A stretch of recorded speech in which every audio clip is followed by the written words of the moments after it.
natafakari kwa nini dunia inakuwa ni chafu kila siku. Nimekaa nimetafakari kwamba ingekuwa Mungu ni mwanadamu, hii dunia tungeteseka sana, kwa sababu Mungu sio mwanadamu, tunaishi kwa neema tu. Kuna wakati ningewaza ningekuwa Mungu, hii dunia parapanda ingelia sio muda. Nilifikiri ingekuwa Mungu ase kila mtu anatenda dhambi anaadhibiwa hapo hapo, kwa sababu sasa hivi wanadamu wamezoea uchafu. Kila wanapofanya uchafu wao wanafikiri wako sahihi. Nilifikiri ningekuwa Mungu, hii dunia ingekuwa inapata shida sana, kwa sababu dunia imezoea dhambi na uchafu.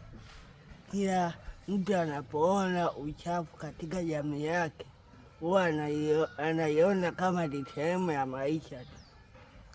Kuna wakati natafakari sana, hii nifanye nini kama mwanadamu? Lakini kikubwa nilikuwa nafikiri kwamba Mungu angekuwa mwanadamu, hii dunia ingekuwa tunateseka sana. Mungu anatuvumilia sana. Mungu ametuweka katika neema kubwa ambayo Mungu anatupa nafasi nyingine, hata kama sisi hatuioni hiyo nafasi kuwa ni kubwa, lakini kikubwa ni kwamba Mungu anatupenda sana.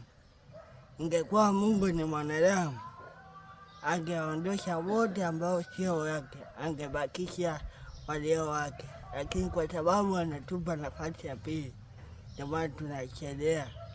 Mungu sio mwanadamu, nimeamini, kwa sababu yeye ndiye ambaye anatuvumilia na ana huruma isiyo ya kawaida.